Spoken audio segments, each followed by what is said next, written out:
The town of Dry Creek had never seen a wedding like it.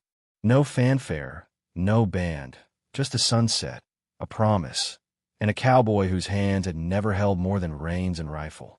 He was pure-hearted, quiet, untouched by women, by sin, by anything but the desert wind and his own code.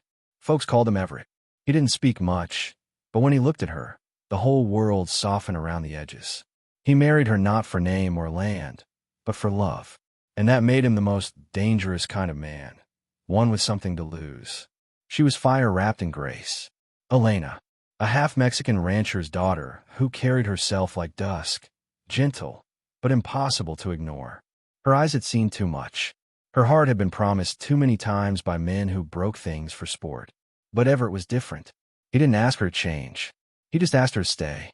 And under the wide, breathless sky, with nothing but silence as witness, she said yes. But in the Old West, happiness is a brief visitor, and some hearts carry rust beneath their gold.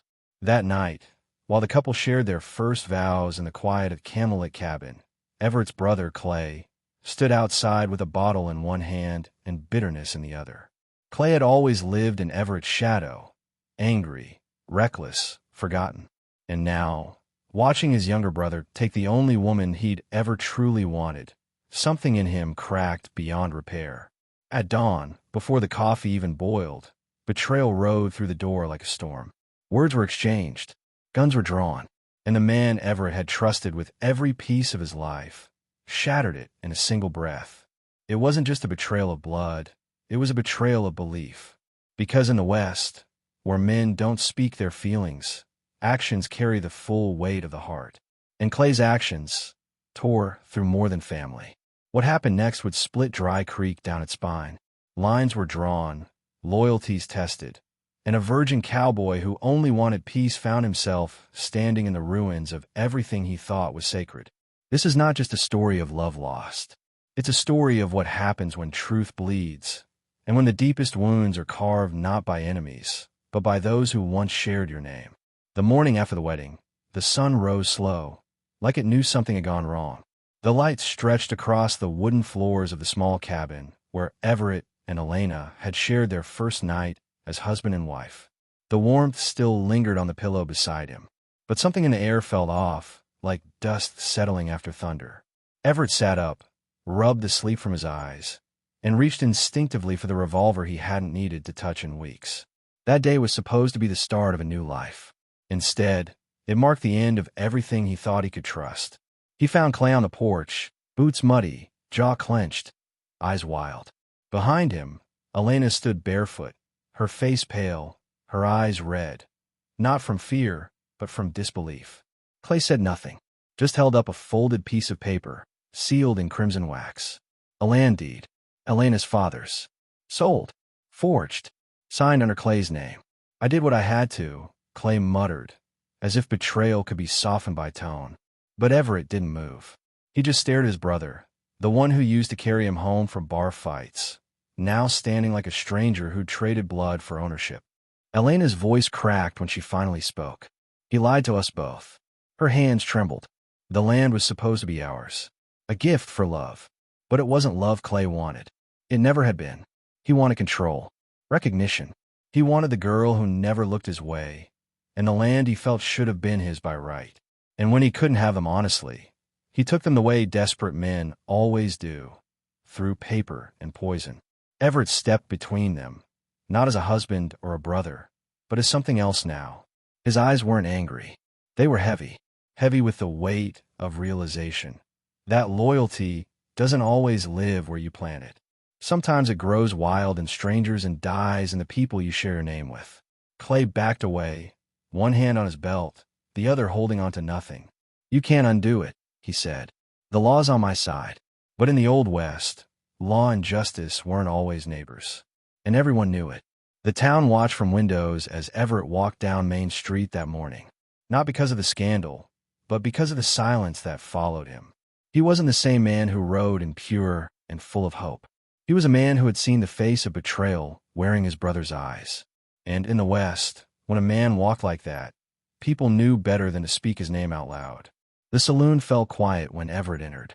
He didn't order a drink, didn't take off his hat, He walked straight to the back table where the judge played cards every morning with two old cattlemen. The same judge who had stamped Clay's forged deed just days earlier. Everett laid the paper down, flat, careful. "Read it again," he said. The judge looked up, then down, then swallowed hard. The room held its breath. Truth was heavy in that moment, like iron being pulled from the earth. No one spoke as the judge read, but everyone watched. The tension in the room shifted. People weren't sure who to side with. Clay had always been the louder one, the drinker, the showman. Everett, he was quiet, too quiet for most. But now that silence had weight. And when the judge's lips tightened into a thin line, everyone knew something had been buried, and Everett had just dug it up. Later that afternoon, the sheriff rode out to the edge of the property. Elena stood beside Everett as they waited under the open sky. Clay was already there, leaning against a fence post, arms crossed, smirking like the outcome was already written. But this time, he wasn't met with hesitation. The sheriff handed Clay a summons, an investigation into the forgery. Clay's smirk faded, slow and bitter. "You think a piece of paper's going to change what she feels?" he spat. "You think that land love you back?" Everett didn't answer. He didn't need to. The land wasn't about love. It was about roots, honor, legacy, blood laid down honestly. He wasn't fighting for a field of dust. He was fighting for what was promised, what was sacred. Elena looked at Clay then, not with hatred, but with something worse, disappointment. "You had a brother," she whispered, "and you traded him for dirt." Clay didn't respond. His silence spoke the truth louder than words ever could. That night, the town buzzed with murmurs. Some blamed jealousy. Others blamed greed. But those who looked deeper saw something else. They saw a man who had waited his whole life to love once, and had it ripped from him by the one person he should have never had a doubt. And in the Old West, where trust was rarer than gold, betrayal didn't fade. It echoed. The days that followed moved like molasses, slow, thick with tension, impossible to escape. Clay didn't leave town. He rode through it like he still owned something, his chin high and his lies tucked in the corners of every conversation. But the town had changed. Folks no longer tipped their hats when he passed. The bartender stopped pouring before he asked. Even the blacksmith refused to meet his eyes. Out west, a man's word was his worth, and once that cracked, no amount of noise could patch it. Everett, on the other hand, didn't seek pity. He kept working the ranch, sun up to sundown, as if the land itself could feel his loyalty. He rebuilt the fence Clay had let rot, fed the horses that hadn't been watered, and walked the perimeter every evening with Elena at his side. Not a word was spoken between them about Clay. Their silence wasn't avoidance. It was healing. Two people tending to the same wound, together. One afternoon, a telegram arrived from the territorial office. The investigation had proven what Everett already knew. Clay had used his brother's name, his father's ink, and a lawyer from Santa Fe known for turning dirt into deception. The land deed was declared invalid. The property reverted to Elena. But by then, it wasn't about land anymore. It was about the hole that betrayal had carved in something once whole. That evening, Everett walked into the church. Not for prayer, but for quiet. He sat in the back pew, hat in his lap, watching dust swirl in the dying light through stained glass. The preacher approached but didn't speak. He just sat beside him, knowing when words wouldn't help. And as the bell rang for sunset, Everett whispered the one thing he hadn't told anyone. "He was my best friend before he was my brother." The preacher didn't reply. In the Old West, grief didn't need comfort. It needed space. That night, Elena found Everett by the fence, eyes fixed on the stars. She took his hand, not to ask for strength, but to offer hers. "He took something from you," she said, "but he didn't take you." And that was true. Clay had broken trust, stolen legacy, and tried to rewrite a man's life. But he hadn't erased Everett. He had revealed him. And what stood in his place now was something stronger. By the end of that week, Clay made one final mistake. He rode drunk into town at dusk, spouting venom at anyone who dared look his way. He called Elena a whore, Everett a coward, and the judge a bought-out puppet. And that's when the townsfolk, quiet, tired folk who rarely chose sides, did something no one expected. They turned their backs. All of them. As Clay shouted from his saddle, people closed shutters, locked doors, and left drinks half-finished on dusty tables. There's nothing lonelier in the West than talking to a crowd that won't look at you. Clay cursed the town, cursed Everett, even cursed the land. But he didn't stay. He turned his horse and rode toward the edge of Dry Creek, where the horizon swallowed men who had nowhere else to go. He didn't say goodbye, and no one followed, because when a man tears down his own name, there's nothing left to bury. Back on the ranch, peace didn't return all at once. It came slow, like rain in a dry season. The cattle stopped spooking at night. The wind lost its bite, and Everett started humming again while working the field, just low enough for Elena to catch when she passed by. She never interrupted him. She just smiled, because it wasn't the song that mattered. It was the man who'd found reason to sing again. One morning, Everett built a bench under the old mesquite tree where he and Clay used a shoot bottle for practice. He sat there alone for a long time, then carved something into the wood with his pocket knife. Brotherhood is a bond until one forgets it's sacred. He didn't cry. He didn't curse. He just sat. That's how men in the West mourned, by building something that couldn't be taken. The town remembered, not the betrayal, but the way Everett stood through it. Quiet, steady, unbroken. And slowly, his story replaced the shame. He became the man who didn't let betrayal shape him, but shaped himself in spite of it. And in a place where most wounds festered or killed, his had healed into something rare, a truth strong enough to outlive even the deepest cuts. Months passed, and the land softened. Crops rose slow but sure. The creek that had run dry for 2 years began to trickle again, as if it, too, was tired of silence. Everett spent his mornings mending what others had let rot. Barn doors, fence posts, even friendships.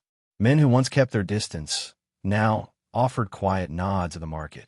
And the blacksmith, a friend of Clay's once upon a time, walked up to Everett one afternoon and said, "You held the storm better than most would have." Everett didn't answer. He just tipped his hat and went back to work.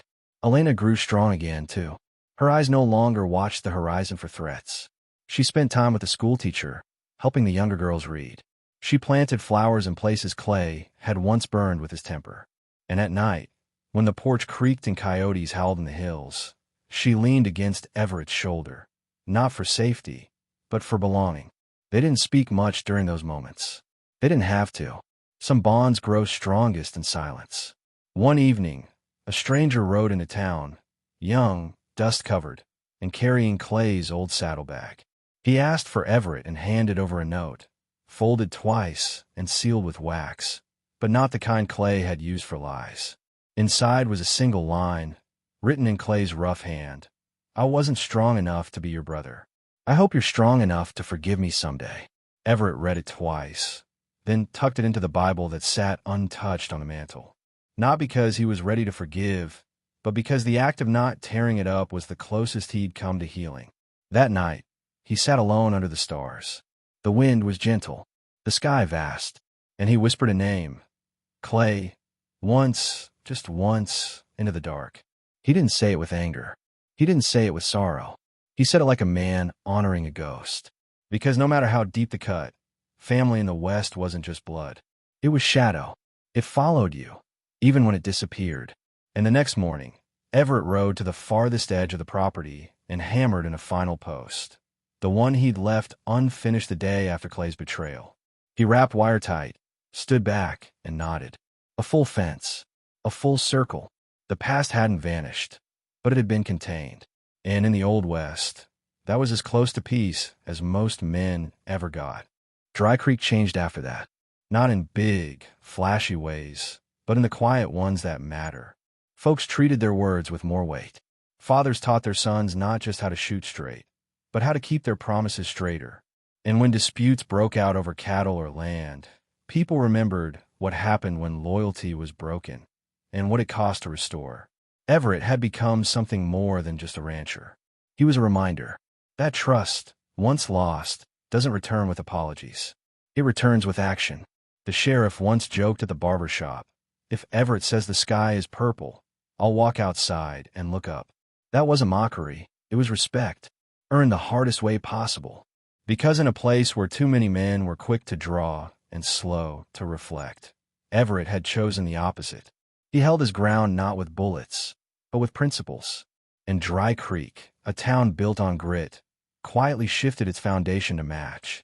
Elena's name began to carry a different meaning too. No longer just the woman caught between brothers. She became known for her strength, her steadiness, her grace under fire. She organized the town's first spring festival that year. Flowers strung across buildings, tables of food, children racing barefoot through the dust.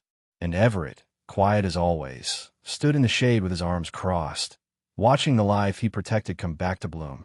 It was Willa, the widow who ran the feed store, who said it best. It's not about who wins the fight.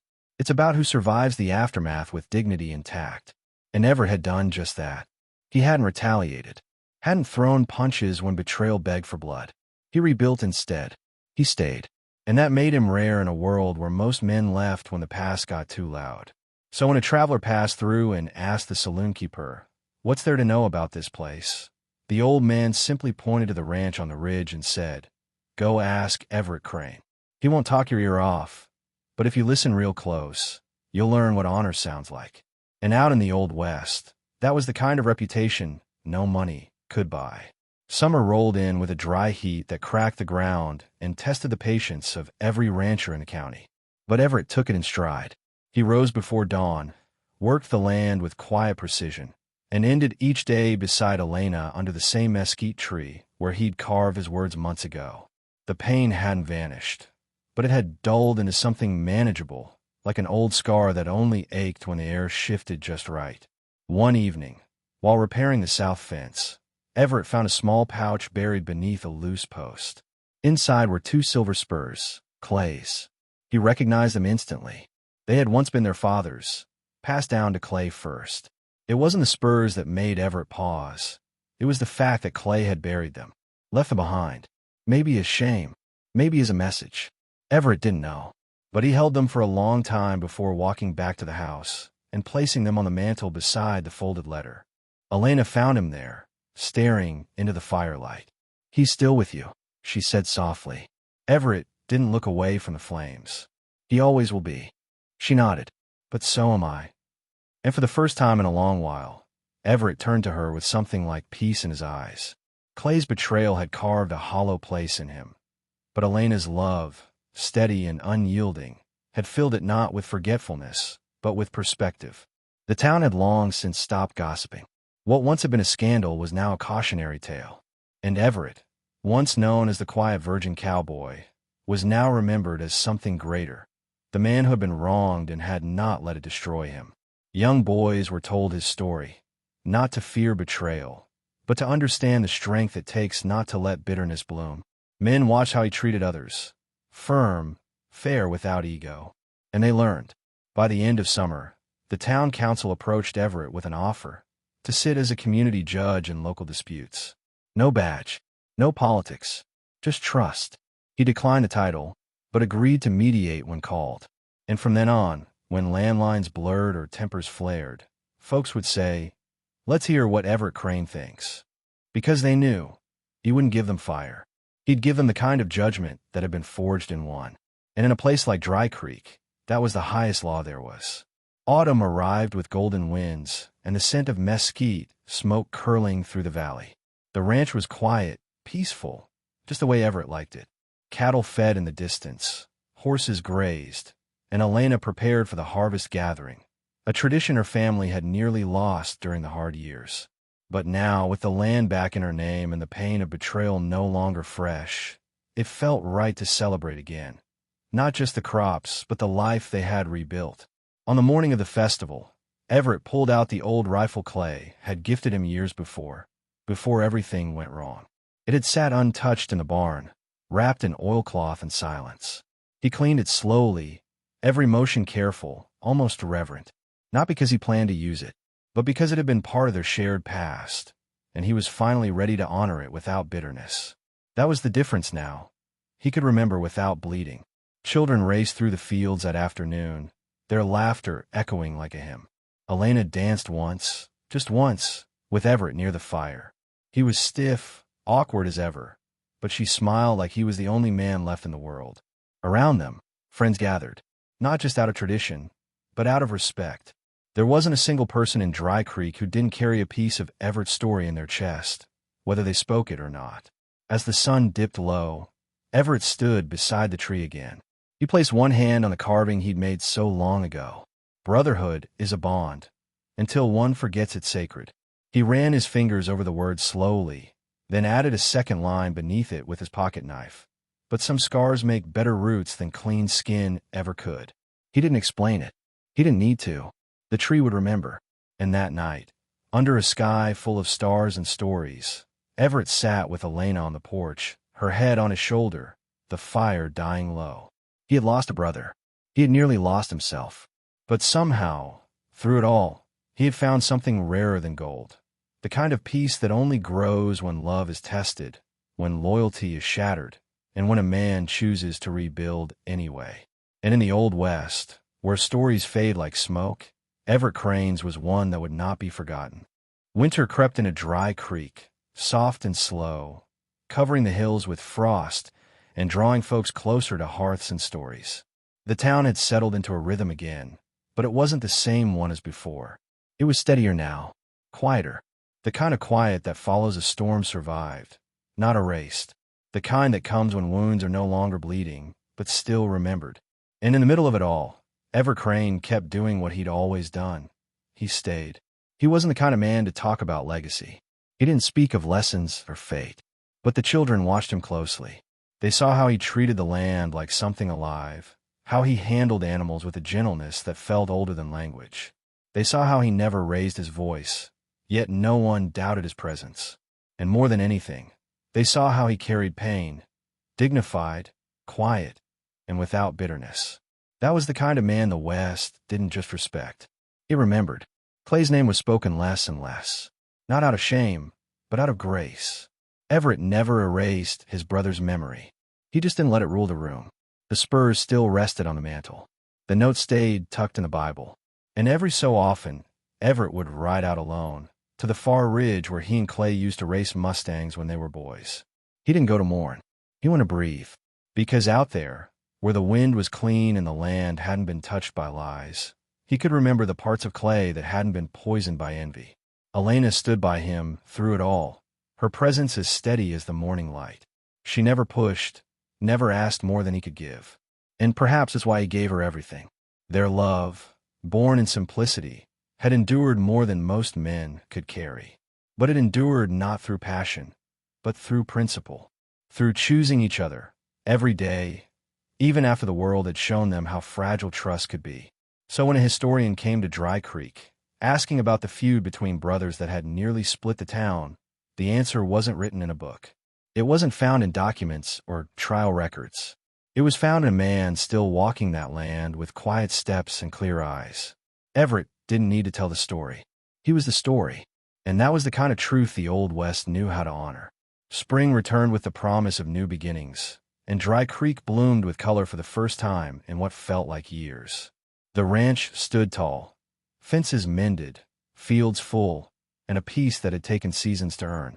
Children played near the old mesquite tree, where Everett's carvings had become part of local legend. They traced the words with curious fingers, asking their parents what they meant. And though each parent answered in their own way, the heart of the story was always the same: strength without noise. Everett had become a living landmark, never seeking attention, but quietly shaping everything around him. When someone needed help, they didn't knock. They showed up at his gate and waited, knowing that if he could help, he would. Not out of duty, but out of belief. The same belief that once led him to love with his whole heart. The same belief that carried him through betrayal without surrender. The same belief that shaped a man into something unshakable. Elena's garden stretched across the yard now, rows of wildflowers and herbs that pulled bees and songbirds back to the land. She said the earth was healing, and Everett agreed, not because he saw it, but because he felt it, in the way the horses didn't spook at night, in the way strangers didn't stay strangers for long, in the way the breeze no longer carried the weight of memory, only the soft echo of it. One morning, Everett added a final carving to the tree, a small eagle in flight, etched beneath the lines about brotherhood and scars. He stepped back, nodded once, and whispered something only the wind could carry. Then he walked back to the house, where Elena was setting coffee on the table, and sat down without a word. He didn't need to speak it aloud. The story had already taken root where it mattered. And so, long after the dust of Dry Creek settled, and new names were etched into the town's ledger, Everett Crane's name remained, carved not just in wood or land, but in the hearts of those who saw what it meant to love truly, lose deeply, and still rise with honor. In the Old West, many men left behind gold or graves. But Everett, he left something far rarer, a legacy that whispered, even in silence, this is how a man should be remembered. In the unforgiving dust of the Old West, where trust was a currency more fragile than gold, Everett Crane became something few men ever achieved, a symbol of silent resilience. His story wasn't written in gunfire or revenge, but in restraint, in dignity, in choosing to heal where others would have burned it all to the ground. He didn't win by force. He endured by principle. And that's the kind of strength the world often overlooks, until it's needed most. Clay's betrayal was the kind of wound that could have broken any man. But Everett didn't let it define him. He stood taller, worked harder, and let the land bear witness to the man he chose to be. He taught us that forgiveness isn't weakness, and walking away from a fight doesn't make you lesser. It often means you've already won the battle inside. In a place where blood ties meant everything, Everett showed that sometimes family isn't about who shares your name, but who honors your soul. Elena's loyalty, the quiet rebirth of the town, and the echoes of children playing near the tree where truth was carved, all of it became part of a legacy rooted not in perfection, but in perseverance. The West didn't remember Everett because he was loud. It remembered him because, through storms and silence, he never wavered. And in a world where everything can be taken, land, titles, even your own blood, that's the one thing no one can steal. So now, as the fire of this story fades and the wind carries its last embers into your thoughts, ask yourself, what would you have done? Would you have fought back in anger? Or rebuilt in strength? Because the truth is, we all carry a bit of Everett Crane within us. The question is whether we'll bury it or let it rise when the time comes. If this story moved you, if it reminded you of something sacred, something true, then don't let it end here. Subscribe to the channel, like the video, and share your thoughts below. Because every comment is a spark. Every shared voice helps keep stories like Everett's alive. And out here, in this ever-changing world, we need reminders of who we could still become.